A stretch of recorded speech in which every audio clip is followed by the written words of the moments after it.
বিসমিল্লাহির রহমানির রহিম। আসসালামু আলাইকুম। আমি Mohammad Ashikur Rahman Ashik, BRAC university department of ফার্মাসির প্রথম বর্ষের ছাত্র। তো আজকে আমরা মেটাসেন্ট্রিকের প্রথম ভিডিও আপলোড করব আমরা রসায়ন বিষয়। তো রসায়নের মেইন বেসিক জিনিসগুলো নিয়ে এখানে আলোচনা করা হবে, এবং আমরা জানি যে আসলে বর্ণমালা না শিখিয়ে যেমন একটা শিশুকে আপনার সরাসরি পেপার পত্রিকা কিংবা রচনা পড়াতে পারেন না, তেমনি আপনি যদি বেসিক কেমিস্ট্রি বা একদম কেমিস্ট্রির রসায়নের শুরুর দিককার কথাগুলো যদি ভালো করে একজন ছাত্র বা ছাত্রী বুঝতে না পারে, তাহলে পরবর্তীতে রসায়ন জিনিসটা তার জন্য অনেক কঠিন হয়ে যায় এবং তার ধারা অব্যাহত থাকে নবম দশম শ্রেণীর বোর্ড পরীক্ষাগুলোতে, এবং পরবর্তীতে দেখা যায় যে উচ্চ মাধ্যমিকেও তাদের বিভিন্ন জিনিস সমস্যা হয়। তো এখন আমরা আর কথা না বাড়িয়ে শুরু করে দিই। তো কেমিস্ট্রি,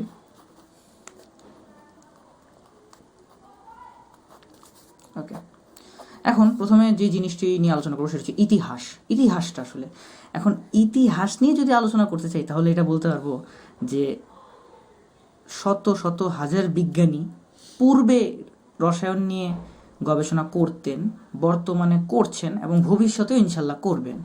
তো অনেকের নাম নেওয়া যায়, তো সবার নাম তো আসলে নেওয়া সম্ভব না। তো পড়তে পড়তে আমরা অনেকের নাম এভাবে জেনে যাব, কিন্তু শুরুতে আপনাকে এখান থেকে মাত্র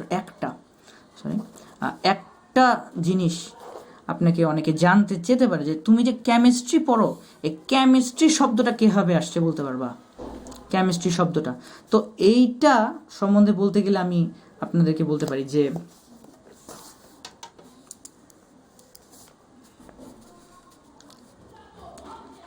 মধ্যযুগে একজন আরবীয় বিজ্ঞানী জাবির ইবন হাইয়ান এবং অন্যান্য প্রভূত আরবীয় বিজ্ঞানীরা একটা জিনিস নিয়ে আলোচনা করতেন বা গবেষণা, সেটা হচ্ছেন আলকেমি বিষয়টা। এই আলকেমি আরবি শব্দ আলকেমি হতে কেমিস্ট্রি শব্দের উদ্ভব হয়েছে। আচ্ছা, গেল। এখন যে জিনিসটি নিয়ে আমাদেরকে কেমিস্ট্রিতে আগে বাড়তে হলে কয়েকটা সংজ্ঞা, খুবই গুরুত্বপূর্ণ কিছু জিনিস, সেগুলো ভিত্তিমূলক রসায়নের অন্তর্ভুক্ত, তো সেগুলো সম্বন্ধে আমাদের কিন্তু জানতে হবে আগে। তো আমরা এখন জেনে নিই কী কী জিনিস নিয়ে আমাদের আরও জানতে হবে। ঠিক, প্রথমে যে জিনিস নিয়ে জানতে হবে আমাদের সেটা হচ্ছে এক, পদার্থ। খারাপ হাতের লেখার জন্য আগেই ক্ষমা চেয়ে নিচ্ছি। ওকে, পদার্থ, ম্যাটার। ওকে, আচ্ছা, পদার্থ কি জিনিস এটা যদি বলে, পদার্থ কি? আচ্ছা, পদার্থ হলো যার, সহজ কথা, যার ভর আছে, কোনো স্থান বা জায়গা দখল করে,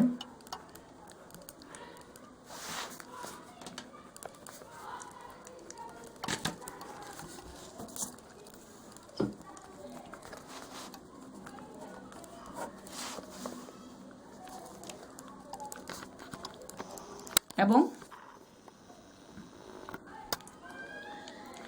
কোনো জিনিসের কোনো অবস্থার পরিবর্তনে বাধা সৃষ্টি করে। এখন কি, যেমন যে এটা একটা কলম আমরা দেখতে পাচ্ছি, কলমে কি একটা ভর আছে, ঠিক আছে, একটা ভর আছে, একটা ওয়েট আছে, মাস আছে একটা এই কলমটার, এবং এটি এই যে এখানে রাখলাম, এই জায়গাটা কিন্তু সে দখল করে আছে, এই যে জায়গাটা সে দখল করে আছে, এবং সে কি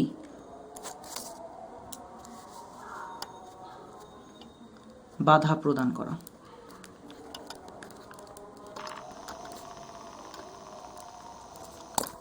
দেখেন এখানে আমি কত সুন্দর জিনিসটাকে এই যে এভাবে করে নিয়ে যেতে পারছি, কিন্তু মাঝে যদি আমি একটা এই যে এভাবে কলম রাখি, দেখেছেন, পারতেছি।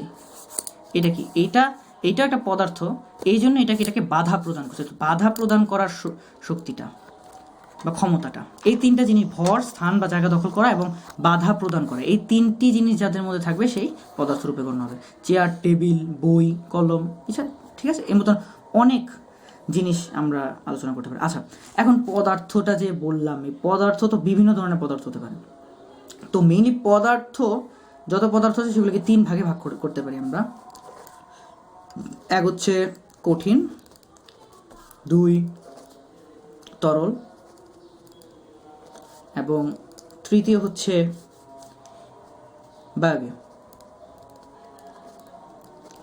আচ্ছা, কঠিন যাকে বলা হয় সলিড।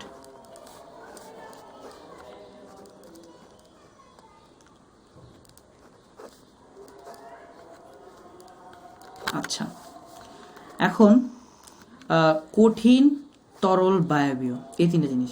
যেমন এখন এই তিনটা জিনিস জানার পর আমাদের একটা জিনিস জানতে হবে, সেটা হচ্ছে আসলে অণু কি এবং পরমাণু কি, এই দুটো জিনিস। আরও কিছু জিনিস জানতে হবে, সেগুলো হচ্ছে মৌল কি এবং যৌগ কি। ঠিক আছে? আচ্ছা, অণু, পরমাণু, মৌল, যৌগ, এটা। আচ্ছা, মৌল কি জিনিস যাকে ভাঙলে আপনি অন্য কোনো কিছু পাবেন না? সহজ কথা, মানে ধরেন অক্সিজেন ভাঙলে নিশ্চয়ই আপনি সেখান থেকে স্বর্ণ পাবেন না। সো অরম, ধর সোডিয়াম, অক্সিজেন, এগুলো মৌলের উদাহরণ হতে পারে। আচ্ছা, তারপর কি যৌগ কি জিনিস হবে? তাহলে যৌগ হবে হচ্ছে একাধিক মৌল নিয়ে যেই জিনিস বা যে বস্তু আমরা পাই তাই হচ্ছে যৌগ। ঠিক আছে? সেটা দুটা জিনিস হতে পারে, তিনটা জিনিস হতে পারে, দুইটা মৌল নিয়ে হতে পারে, তিনটা মৌল নিয়ে হতে পারে। ঠিক আছে? যেমন কপার সালফেট বলতে পারি, পানি বলতে পারি, সো অন। আচ্ছা, মৌল সম্বন্ধে বললাম, যৌগ সম্বন্ধে বললাম। এখন যে জিনিসগুলো নিয়ে বলবো সেটা হচ্ছে পরমাণু এবং অণু। আচ্ছা, পরমাণুটা কি জিনিস? পরমাণুকে আমরা ইংলিশে বলি অ্যাটম। এটা হচ্ছে দুটি শব্দ থেকে এসেছে। আচ্ছা, এ টমাস, অর্থাৎ যাকে আর ভাগ করা যায় না, গ্রিক শব্দ হতে এ টমাস। ওকে, আচ্ছা, তাহলে পরমাণুটা আসলে জিনিস, আসলে কি জিনিস? সেটা হচ্ছে মৌলের ক্ষুদ্রতম কণা, মৌলের ক্ষুদ্রতম কণা, যা রাসায়নিক বিক্রিয়ায়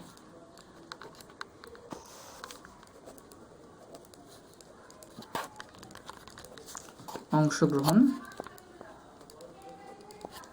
করে, অ্যাটম বা পরমাণু।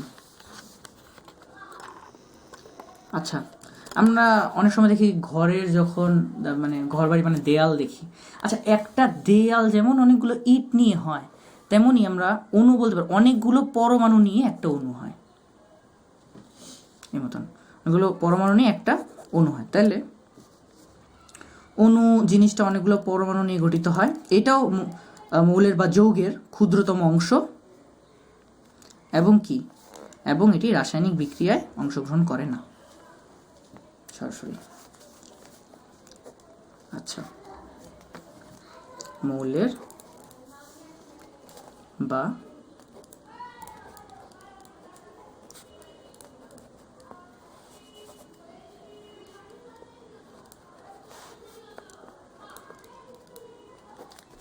আচ্ছা, এবং অণুকে আমরা ইংলিশে বলে মলিকিউলস।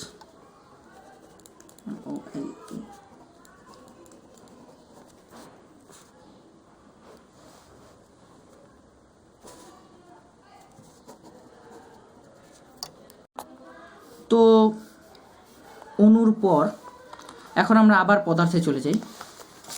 পদার্থে আমরা বলেছিলাম যে পদার্থ তিন ধরনের হয়, কঠিন, তরল হয়, বায়বীয় হয়। তো পদার্থের উদাহরণ দেওয়ার জন্য সবচেয়ে বেশি যেটা উদাহরণটা ব্যবহৃত সেটা হচ্ছে বরফের উদাহরণ, বরফ। তো আমরা অনেক সময় দেখা যায় যে পানি কী করি, পানি ডিপ ফ্রিজে জমে সেটাকে আবার বরফ করি, আবার সেই বরফ যখন আবার বের করে দেখা যাবে গলে পানি, আবার কয়েক ঘন্টা পর তুমি সেই পানিও নেই। আসলে এটা কেন হয় এবং কি হয় এটা একটু জানা প্রয়োজন। তো আমরা কি জানি, একটা ধরনের একটা বস্তুগুলো অনেকগুলো অণু নিয়ে গঠিত। আমরা পড়েছি মৌলিক বা যৌগিক পদার্থের ক্ষুদ্রতম কণাই হচ্ছে অণু। ধরেন একটা পদার্থ, এটা অনেকগুলো ছোট ছোট অণু নিয়ে গঠিত।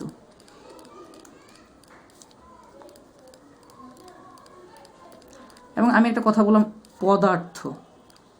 এখন কোন ধরনের পদার্থ এটি? পদার্থ তো তিনটা। এখানে দেখেন মানে অণুগুলো একটা আরেকটার সাথে একদম মানে লেগে আছে, অর্থাৎ তাদের মধ্যেকার আমরা অনেক সময় বলি না যে আন্তঃজেলা বাস পরিবহন বা স্কুল বিতর্ক প্রতিযোগিতা, মানে স্কুলের স্কুল মানে কি কয়েকটা স্কুলের মধ্যে, বা জেলা মানে কয়েকটা জেলার মধ্যে। তো আণবিকটা হচ্ছে পদার্থের সমূহ অণুগুলোর মধ্যকার, তাদের মধ্যকার যে শক্তি সেটাকে বলে ইন্টারমলিকুলার ফোর্স বা আন্তঃআণবিক শক্তি, অর্থাৎ অণুগুলোর মধ্যে পারস্পরিক যে শক্তি তাকে বলে আন্তঃআণবিক শক্তি। আণবিক শক্তি, আন্তঃআণবিক শক্তি। এই আন্তঃআণবিক শক্তি অর্থাৎ অণুর মধ্যকার শক্তিগুলো যখন সবচেয়ে বেশি হয়, তখন সেইটি এই কঠিন অবস্থায় থাকে, তখন পদার্থে কঠিন অবস্থা থাকে। তারপরে যখন তাদের আন্তঃআণবিক শক্তি একটু কম হয়, অর্থাৎ অণুগুলো তখন হালকা দূরে সরে যায় একটা আরেকটা থেকে, হালকা দূরে সরে যায়, অর্থাৎ আগের মতো আর একদম একটা আরেকটার সাথে লেগে থাকে না। এটা তো এইটা হতে পারে তরল পদার্থের, লিকুইডের। এবং গ্যাসের ক্ষেত্রে কি হয়? গ্যাসের ক্ষেত্রে পদার্থগুলো এখানে এখানে এখানে মানে ছড়িয়ে ছিটিয়ে থাকে এবং তাদের মধ্যকার কিন্তু কোনো স্পেস থাকে না। মানে তাদের মধ্যে স্পেস থাকে সবচেয়ে বেশি, স্পেস বলতে গেলে তখন থাকে সবচেয়ে বেশি বায়বীয় পদার্থের ক্ষেত্রে, অর্থাৎ তখন তাদের যে অণুগুলো থাকে, অর্থাৎ আমি এখানে দেখাতে পারি, যেমন বায়বীয় পদার্থের অণুগুলো একটা এভাবে একটা থেকে অনেক দূরে থাকে, এর থেকেও বেশি দূরে থাকে। তো এটা গেল কঠিন, তরল এবং বায়বীয় পদার্থের কথা। আচ্ছা, অণু, পরমাণু, মৌল, যৌগ নিয়ে আমরা আগে কথা বলেছি। তো এখন যে জিনিসটি নিয়ে আপনাদেরকে বলা দরকার সেটি হচ্ছে ধাতু এবং অধাতু এবং যৌগমূলক। লিখে নিই আবার।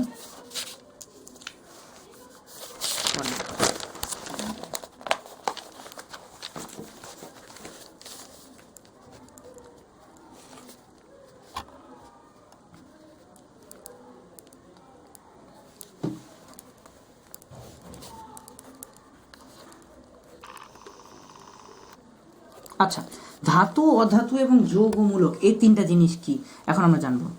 আচ্ছা, ধাতু হচ্ছে এমন মৌল যা কঠিন ও গলিত উভয় অবস্থায় তড়িৎ পরিবহন করে, অর্থাৎ মানে এমন কিছু মৌল বা মৌলিক পদার্থ,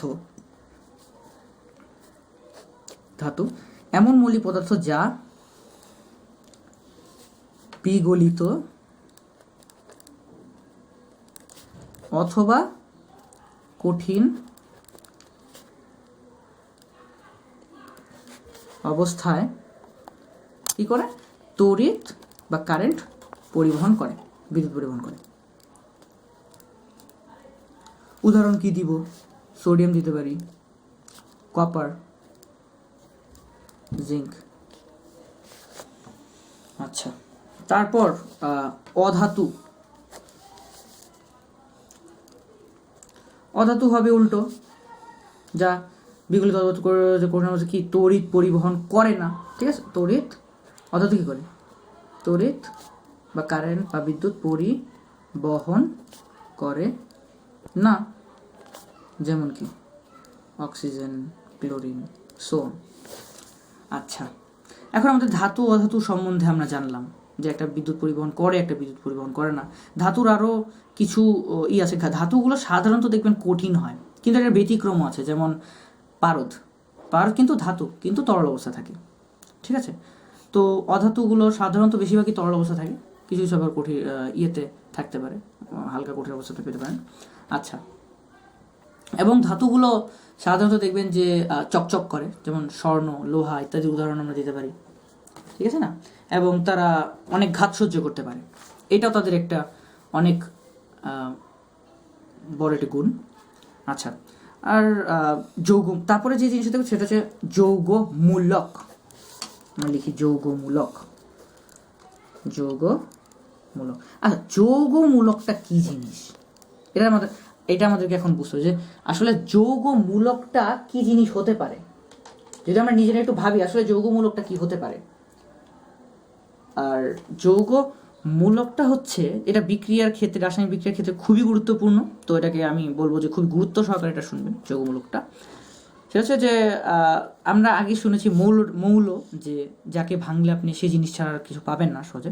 তো সেই মৌল অনেক সময় দুই বা ততোধিক মৌল, দুইটা বা তার থেকে বেশি মৌল যখন একসাথে যুক্ত হয়ে একটা গ্রুপের মতো গঠন করে, is a kind of group. এবং যারা বিভিন্ন রাসায়নিক বিক্রিয়ায় অংশগ্রহণের সময় তারা অপরিবর্তিত থেকে একটা পরমাণুর মতো আচরণ করে, একটা সিঙ্গেল পরমাণুর মতো আচরণ করে, তাদেরকে বলা হয় যৌগমূলক। যেমন আমরা উদাহরণ দিতে পারি, মানে যৌগমূলকটা আসলে কি, দুই বা ততোধিক মৌল একত্রে পরমাণুর ন্যায় গ্রুপের মতো আচরণ করে।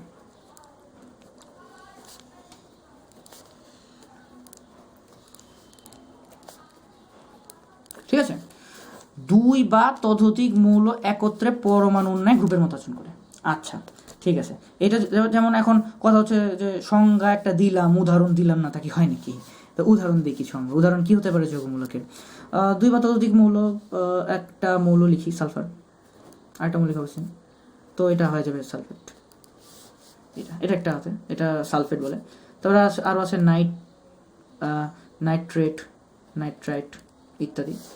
তো এগুলো যৌগমূলকের উদাহরণ হতে পারে। আচ্ছা, এখন যৌগমূলকের পর যে জিনিসটি আপনাদের নিয়ে আলোচনা করব সেটি হচ্ছে বলা হয় যে গ্রামার অফ কেমিস্ট্রি, অর্থাৎ রসায়নের ভিত্তি, যার জন্য এত কিছু আমরা তখন পড়লাম, তাকে নিয়ে আলোচনা করব এখন। সেটা হচ্ছে প্রতীক।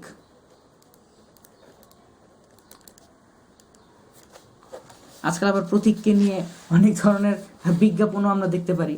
এবার তো কি হবে প্রতীক, এইবার আমরা এই প্রতীককে কিন্তু ছাড়বো না। এখন দেখেন প্রতীককে আমরা কিভাবে ছাড়বো না। প্রতীকটা আসলে জিনিসটা কি? প্রতীকই ইংলিশে বলি সিম্বল। ওকে, আচ্ছা, তো এই সিম্বলটা আসলে কি? আমি একটা বাস্তব উদাহরণ দিলাম। আমার কি হয়েছে যে আমার একটা ফ্রেন্ড ছিল, তার নাম ছিল ইবনে কাসেম বিন রাশেদ, তারপর আরও অনেক কিছু, প্রায় 7টা না 8টার মতো মানে বিশেষায়িত যাকে বলি আমরা বাংলায়, তো সেই ধরনের আরবীয় বিশেষায়িত নাম ছিল তার। তো আমরা আবার তাকে কি বলে মানে ছোট নামে রাখতাম, মোহাম্মদ বিন সামথিং নামে বিল্টু ডাকতাম আমরা। বিল্টু ভাই কেমন আছেন, বিল্টু ভাই কেমন? তো এভাবে করে তাকে আমরা ডাকতাম। আসলে আমরা কি এই কথাটা বলার মানেটা কি, আসলে কেন কথাটা বললাম, কেন যে কথাটা বললাম এখন বুঝতে পারবেন যে কেন কথাটা বললাম। আচ্ছা, ধরেন একটা মৌল, তার পুরো নাম হচ্ছে HYDROEN,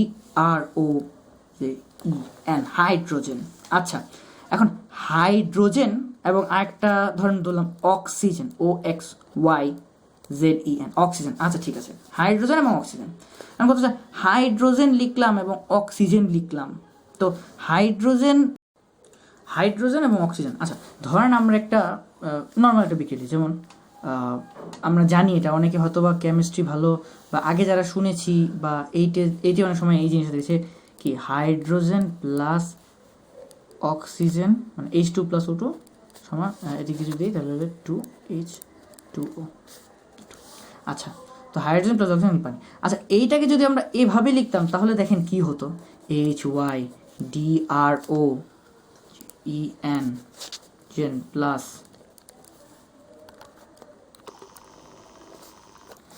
এখানে হাইড্রোজেন, অক্সিজেন এগুলো না লিখে আমরা শুধু কি করলাম, তার নামের মানে আদ্যাক্ষর বা প্রথমের অক্ষরগুলো নিয়ে কিন্তু আমরা হাইড্রোজেন এবং অক্সিজেন এখানে মূল লিখলাম, এবং সহজভাবে কিন্তু বিক্রিয়াটা আমরা লিখতে পারলাম। আরও ছোট হয়ে গেল বিক্রিয়াটা, এবং আরও সহজভাবেই কিন্তু আমরা জিনিসটা প্রক্রিয়ার সম্বন্ধে জানতে পারলাম। তো প্রতীকটা হচ্ছে আসলে এইটাই যে কোনো মৌলের পূর্ণ নামের প্রথম অক্ষরগুলো বা মৌলের কিছু অক্ষর নিয়ে যেই তাকে পরিচিত করানোর যেই মাধ্যমটা সেটাই হচ্ছে প্রতীক। যেমন আমরা বলতে পারি অক্সিজেনে, যে এখানে বললাম অক্সিজেন, এটাকে ও, হাইড্রোজেন, এখানে হাইড্রোজেন এইচ, এই মতন 111টার উপরে মৌল রয়েছে যেগুলোকে পর্যায় সারণীতে খুব সুন্দরভাবে সাজানো হয়েছে, এগুলোকে প্রতীক দিয়ে।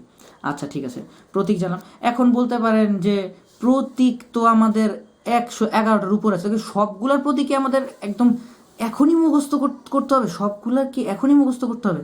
না, সবগুলো মুখস্থ করতে হবে না। তো আমাদের সিরিয়ালে থাকা 1 থেকে 30 পর্যন্ত সিরিয়াল, মানে 30টি মৌল, এই 30টি প্রথম দিকের 30টি মৌলই আমাদের মৌলের প্রতীকে আমাদের সবচেয়ে বেশি দরকার। আচ্ছা, প্রতীক গেল, তারপর আমরা একটা জিনিস নিয়ে আসবো, সেটা হচ্ছে যোজনী, যাকে ইংলিশে বলে ভ্যালেন্সি। ওকে, আচ্ছা, তো যোজনী কি?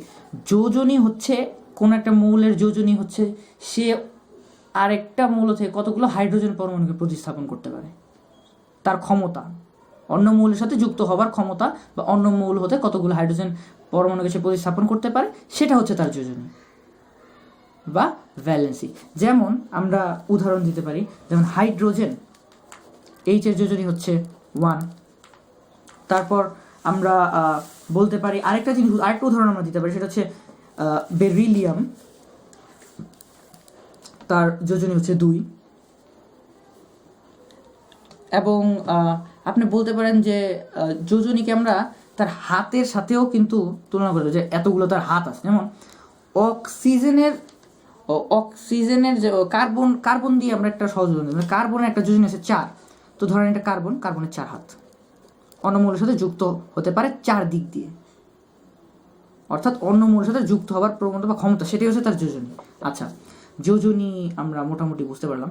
তো এখন আপনি বলতে পারেন যে যোজনী হচ্ছে শুধুমাত্র সব মৌল, শুধুমাত্র কিছু মৌল ব্যতীত, সেগুলোর নাম হচ্ছে নিষ্ক্রিয় মৌল। নিষ্ক্রিয় মৌলগুলো ব্যতীত সব মৌলগুলিরই যোজনী রয়েছে, গুরুত্বপূর্ণ মৌলগুলোর যোজনী রয়েছে। কিন্তু আমাদের দরকার 1 থেকে 30 কিছু চিহ্নিত সংখ্যক কিছু মৌলের যোজনী দরকার আমাদের নবম দশম শ্রেণী অথবা ইন্টারমিডিয়েটের জন্য। তো আমরা একটা পর্যায় সারণীতে থাকা, পর্যায় সারণী হচ্ছে এমন একটা তালিকা যেখানে মৌলগুলোকে তাদের পারমাণবিক সংখ্যা বা তাদের মধ্যে কতগুলো মৌলের ভিতরে কতগুলো পরমাণু, তার সমন্বয়ে তাদেরকে সাজানো হয়েছে কম থেকে বেশি, মানে ক্রমবর্ধমান হিসেবে সাজানো হয়েছে পর্যায় সারণী নামক তালিকাতে। তো সেখান থেকে 1 থেকে 30 পর্যন্ত মৌলগুলো, যেমন এই যে এখানে আমরা একটা তালিকা দিয়েছি, এই তালিকাটি যেমন এখান দিয়ে আমরা, আচ্ছা, তো চিহ্নিত কিছু মৌল গুরুত্বপূর্ণ 1 থেকে 30 পর্যন্ত আমি বলেছি, 30টি মৌল যে এখান দিয়ে আছে, যে hydrogen, helium, lithium, beryllium, boron, এখানে মৌলের নামগুলো দেখতে পাচ্ছি এবং এই সিরিয়াল ওয়াইজ তার প্রতীকগুলো সাজানো হয়েছে, মানে যে ছোট নামে আমরা তাদেরকে ডাকি, পরে যে হয়েছে তাদের যুক্ত হবার ক্ষমতা বা প্রবণতা, যাকে বলি আমরা যোজনী হিসেবে গুরুত্বপূর্ণ মৌলগুলার, সেগুলো হয়েছে। যেগুলো খালি আছে সেগুলো নয়তো লেস ইম্পর্টেন্ট, নয়তো সেগুলো নিষ্ক্রিয় গ্যাস। আচ্ছা, তো এখানে hydrogen, helium, lithium, beryllium, boron, carbon, nitrogen, oxygen, fluorine, neon, sodium, magnesium, aluminium, silicon, phosphorus, sulphur, chlorine, argon, potassium, calcium, scandium, titanium, vanadium, chromium, manganese, iron, cobalt, এবং পরের পৃষ্ঠে আছে আরও 3টা, নিকেল, কপার, জিঙ্ক। আচ্ছা, এই 30টার পরেও আরও কিছু মৌল রয়েছে যেগুলো আপনাদের দরকার পড়তে পারে, সেগুলো 1 থেকে 30-এর বাইরে এবং এগুলো সমান দরকার। তো যেখানে আছে আয়োডিন, আর্সেনিক, অ্যান্টিমনি, ক্যাডমিয়াম, তারপরে অরাম বা স্বর্ণ যাকে বলি আমরা, টিন, স্ট্যানাম, তারপরে হচ্ছে বেরিয়াম, সিলভার, তারপর প্লাম্বাম, এগুলোর প্রতীকগুলো বা এগুলোকে আমরা ছোট ছোট যে নামে ডাকি সেগুলো কিন্তু এই যে এখানে দেখানো হয়েছে প্রত্যেকটা, টিন, বেরিয়াম, সিলভার, প্লেট, এবং পাশে দেখানো হচ্ছে তাদের যোজনীগুলো, যে এখানে আমরা লিখেছি যোজনী। আচ্ছা ঠিক আছে, তো এগুলোর কাজগুলো করে ফেলবো। তো আমাদের যে কাজগুলো করতে হবে, প্রথমে আপনার যে কাজগুলো করতে হবে সেটা হচ্ছে যে দ্রুত আপনার 1 থেকে 30 পর্যন্ত এবং 30-এর পরে যে ধরেন যে কম, মানে 1 থেকে 30-এর বাইরে যেগুলো আয়োডিন থেকে শুরু করে লেড পর্যন্ত, এগুলোর প্রতীকগুলোর খুব সহজ, এগুলো প্রতীকগুলো যত দ্রুত সম্ভব মুখস্থ করে ফেলতে হবে। তো এই ক্ষেত্রে আপনার একটা প্রশ্ন থাকতে পারে, স্যার যেখানে অ্যান্টিমনি এখানে এসবি হলো কেন? আচ্ছা, অ্যান্টিমনির ল্যাটিন নাম হচ্ছে স্টিবিয়াম, এটার জন্য স্টিবিয়াম থেকে এস আর বিটা নেওয়া হয়েছে। টিনেরও একই স্ট্যানাম ল্যাটিন নাম, তো এখানে টিনের টি না নিয়ে প্রতীক হিসেবে নেওয়া হচ্ছে এস আর এন কে, স্টানাম। আচ্ছা, সিলভার আর্জেন্টাম সেখান থেকে নেওয়া হচ্ছে এ আর জি। প্লাম্বাম হচ্ছে ল্যাটিন শব্দ লেডের, এবং সেখান থেকে প্লাম্বাম থেকে পিবিটা নেওয়া হয়েছে। আচ্ছা, তো এই কাজ করার পর, এগুলো করার পর এখন আপনারা বলতে পারেন স্যার 1 থেকে 30 পর্যন্ত প্রত্যেকটার মানে এবং আপনার কি এমন করতে হবে যে 10 মানে হাতের রেখে আপনার মানে 30টা মূল একদম বলে দিতে হবে এক নাগাড়ে। এবং এইটা যদি আপনি করতে পারেন তাহলে পরবর্তীতে আপনার এটা দরকার হবে বা এটা আপনার কাজে আসবে। অর্থাৎ কি, আপনার যে মৌলগুলো রয়েছে সেই মৌলগুলোর নাম আপনার 1 থেকে 30 পর্যন্ত সিরিয়ালি মুখস্থ করতে হবে, যেভাবে এই লিস্টে রয়েছে। যেমন hydrogen, helium, lithium, beryllium, boron, carbon, nitrogen, oxygen, fluorine, neon, sodium, magnesium, aluminium, silicon, phosphorus, sulphur, chlorine, argon, potassium, calcium, তারপর কি scandium, titanium, vanadium, chromium, manganese, iron, cobalt, nickel, copper, zinc, সেগুলো। আচ্ছা তো এখন আপনারা এইটাকে ভালো করে দেখেন, তার ধরুন মূলের নামগুলো, প্রতীকগুলো, জনগুলো এই যে এখানে আছে এই 27টা পর্যন্ত, পরের পেজে আছে এই যে বাকি যে আছে 28 থেকে 30 পর্যন্ত এগুলো, এবং পরবর্তীতে আয়োডিন থেকে শুরু করে লেড পর্যন্ত আমার যতগুলো আছে সেগুলো। আচ্ছা, এটা ভিডিওটাকে আপনি পজ করে আপনারা 2 পাশের সব কিছুই আপনারা আবার ভালো করে দেখতে পারেন, কোনো সমস্যা নেই। সব কিছু এগুলোর প্রতীক সংকেত যে জিনিসগুলো আবার দেখালাম আমি 30 পর্যন্ত। তো আমরা পজ করে দেখতে পারেন কিছুক্ষণের জন্য। তারপর আপনি বলতে পারেন যে এত বড় একটা লোড দিয়ে দিলেন, মৌলগুলো 1 থেকে 30 পর্যন্ত সিরিয়ালে সবগুলোর নাম কীভাবে পড়তে হয়েছে? Hydrogen, helium, lithium, beryllium, boron, carbon, nitrogen, oxygen, fluorine, neon, sodium, magnesium, aluminium, silicon, phosphorus, sulphur, chlorine, argon, potassium, calcium, তারপর হচ্ছে scandium, titanium, vanadium, chromium, manganese, ferrum, cobalt, nickel, copper, zinc. তো এই 30টা মৌল সিরিয়ালি মনে রাখতে কেন হবে, এটা পরবর্তী টিউটোরিয়ালগুলোতে আপনারা খুব সুন্দর করে জানতে পারবেন। কারণ এই 30টা যদি আপনি সিরিয়ালি মুখস্থ করতে পারেন, তাহলে আরও অনেক কিছু যে আপনি আয়ত্ত করে ফেলছেন ইতিমধ্যে সেটা আপনি বুঝতে পারবেন পরবর্তীতে।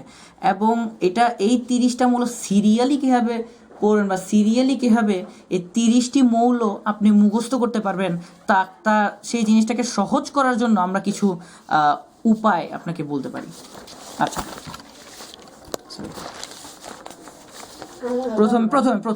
প্রথমে যে জিনিসটি দেখতে হবে আমাদের, সেটি হচ্ছে যে একটা সহজ একটা ছন্দ লিখে আপনাদের সামনে 1 থেকে 10 নাম্বার মৌলগুলো সহজে মনে রাখার জন্য সিরিয়াল ওয়াইজ। ওকে, দেখেন। আচ্ছা,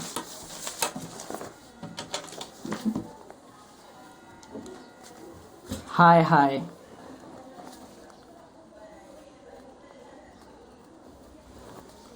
লালবাগ ব্যস্ত কেন?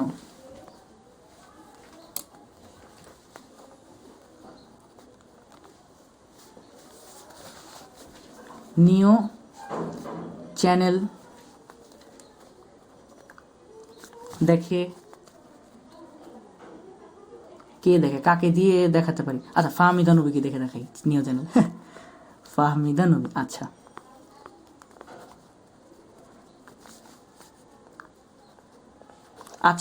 এখন যেটা লিখলাম, এখন বলতে পারেন স্যার এখান থেকে কিভাবে করে আমি সবগুলো মানে 1 থেকে 10 পর্যন্ত যে মৌলগুলো মানে hydrogen, helium, lithium, beryllium, boron, carbon, nitrogen, oxygen, fluorine, neon, এই 10টা মৌল আমি এখান থেকে কিভাবে বের করতে পারবো?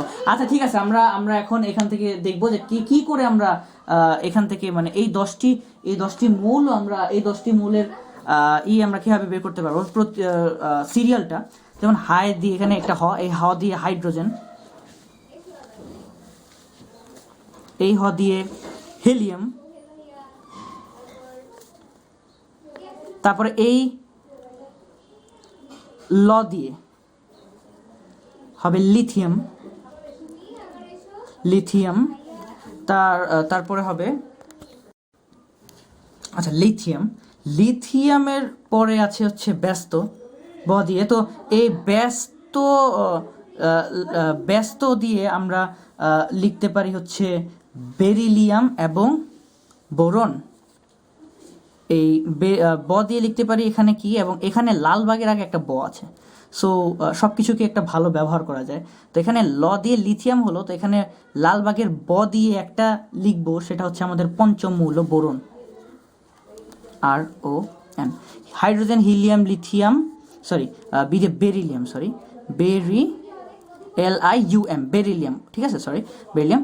বেরিলিয়ামের পর হবে, তারপরে হবে হচ্ছে বোরন, তারপরে হবে হচ্ছে বেরিলিয়াম। বেরিলিয়ামের পরে হবে বোরন। আচ্ছা, বোরন হলো, বোরনের পর হবে সি দিয়ে, তারপরে কেন দিয়ে লিখতে পারি কার্বন, ঠিক আছে। Hydrogen, helium, lithium, beryllium, boron, carbon. N, এই যে এখানে নিওর এন দিয়ে লিখতে পারি কি নাইট্রোজেন, ঠিক আছে, নাইট্রোজেন, এন দিয়ে নাইট্রোজেন লিখতে পারি। তারপরে ও দিয়ে লিখতে পারি আমরা অক্সিজেন, OXYGEN, অক্সিজেন, অক্সিজেন। দেন আমরা লিখতে পারি হচ্ছে হলো ফাহমিদা নবী, না ফাহমিদা নবীর, এই ফাহমিদা নবীর এখানে ফ দিয়ে আমরা লিখতে পারি হচ্ছে ফ্লুরিন, ঠিক আছে, FLUORINE, ফ্লুরিন। অ্যান্ড এই ন দিয়ে লিখতে পারি হচ্ছে আমরা নিয়ন। আচ্ছা, তো হায় লালবাগ ব্যস্ত কেন, নিও চ্যানেল থেকে ফাহমিদা নবী।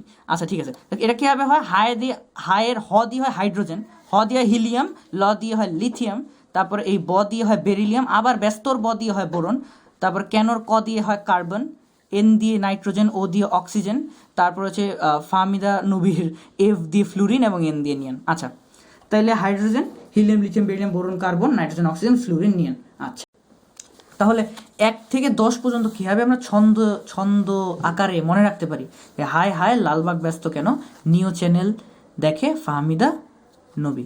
যেমন হায়ের হ দিয়ে হাইড্রোজেন, আরেকটা হায়ের হ দিয়ে হিলিয়াম, আরেকটা লালবাগের ল দিয়ে, প্রথম লটা দিয়ে লিথিয়াম, পরের লালবাগের ব দিয়ে হচ্ছে বেরিলিয়াম, তারপর ব্যস্তর ব দিয়ে বোরন, তারপরে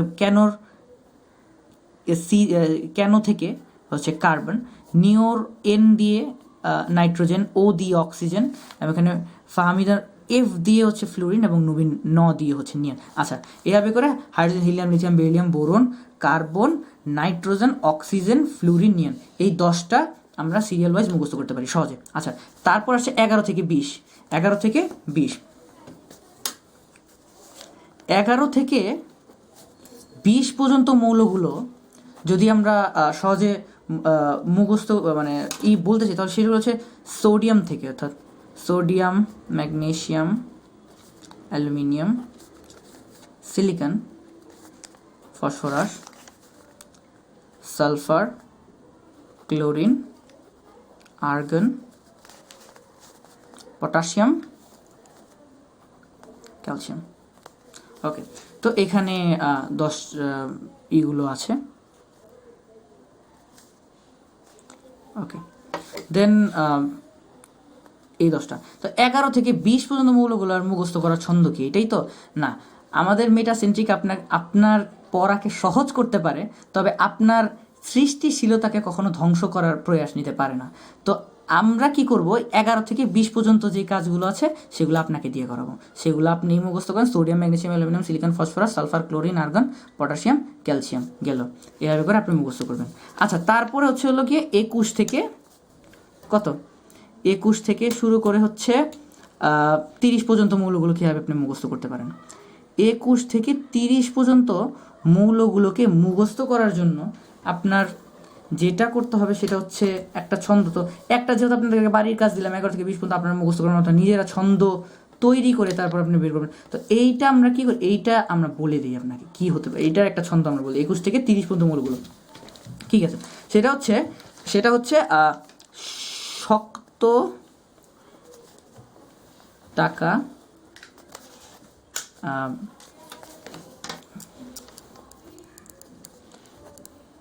বিনিময় করে মনের আয়না কোলে নিয়ে কাজী হলাম।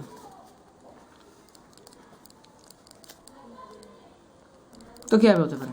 আচ্ছা, এখন কি স্ক্যান্ডিয়াম থেকে শুরু করে আপনার হচ্ছে হলো জিঙ্ক পর্যন্ত, এই 21 থেকে 30 পর্যন্ত মূলগুলো। আচ্ছা, এখন শক্ত, এখানে আসবে স্ক্যান্ডিয়াম, ঠিক আছে। আচ্ছা, টাকা, এটা এখানে আসবে টাইটেনিয়াম। বিনিময়, বিনিময়তে আসবে হচ্ছে হলো কি আপনার ভ্যানাডিয়াম। কোরে, কোরে থেকে আসবে ক্রোমিয়াম। মনের, মনের থেকে আসবে হচ্ছে ম্যাঙ্গানিজ। আয়না, আয়না মানে হচ্ছে আয়রন, আয়রনের ল্যাটিন নাম হচ্ছে ফেরাম, অর্থাৎ আয়রন যার ল্যাটিন নাম হচ্ছে ফেরাম বা Fe, Feটাই ব্যবহার করা হয় বিক্রিয়ার ক্ষেত্রে। আচ্ছা, তারপর হচ্ছে কোল, কোল নিয়ে হচ্ছে কোবাল্ট, আর নি দিয়ে হচ্ছে নিকেল, আর জি এখানে হচ্ছে কপার এবং জিঙ্ক। এই তো 1 2 3 4 5 6 7 8 9 10, এই 10 মানে 21 থেকে 30। তো এই যে আপনার হাইড্রোজেন থেকে শুরু করে এই জিঙ্ক পর্যন্ত, এই সবগুলো কিন্তু আপনাকে মুখস্থ করতে হবে, এবং সেটা মানে এই ছন্দগুলোকে সাহায্যে রেখে মনে করতে পারেন, অথবা আপনি যদি মুখস্থবিদ্যা ভালো থাকে এগুলো মুখস্থ করতে পারেন, কিন্তু সিরিয়াল ওয়াইজ ঠিক হাইড্রোজেন থেকে শুরু করে জিঙ্ক পর্যন্ত, hydrogen, helium, lithium, beryllium, boron, carbon, nitrogen, oxygen, fluorine, neon, তারপর কি sodium, magnesium, aluminium, silicon, phosphorus, sulphur, chlorine, argon, potassium, calcium, তারপর কি স্ক্যান্ডিয়াম, টাইটেনিয়াম, ভ্যানাডিয়াম, কি chromium, manganese, iron, cobalt, nickel, copper, zinc. এই 30টা আপনার একদম সিরিয়াল ওয়াইজ মুখস্থ করতে হবে, এবং তার যোজনীগুলো আমি দিয়ে দিয়েছি যেগুলো, সেগুলো PDF আকারে পরবর্তী ফেসবুক পেজেও দেওয়া হবে, সেগুলো আপনার করে নিতে হবে, দেখে নিতে হবে। তো এইগুলো আপনি সিরিয়াল ওয়াইজ মুখস্থ করার পরেই মেইনলি এতটুকুই যদি ভালোভাবে আপনি গ্রহণ করতে পারেন, পরবর্তী টিউটোরিয়ালগুলো আপনার জন্য আরও সহজ হয়ে যাবে। তো আজকে এই পর্যন্তই। তো সবাই ভালো থাকবেন, নিরাপদে থাকবেন, এবং অবশ্যই আমাদের ইউটিউবের মেটাসেন্ট্রিক চ্যানেলের সাবস্ক্রাইব হবেন, এবং ফেসবুকে আমাদের ফ্যান পেজে আপনারা অ্যাক্টিভ থাকবেন, এই আশা নিয়ে আমি শেষ করছি। ধন্যবাদ সবাইকে।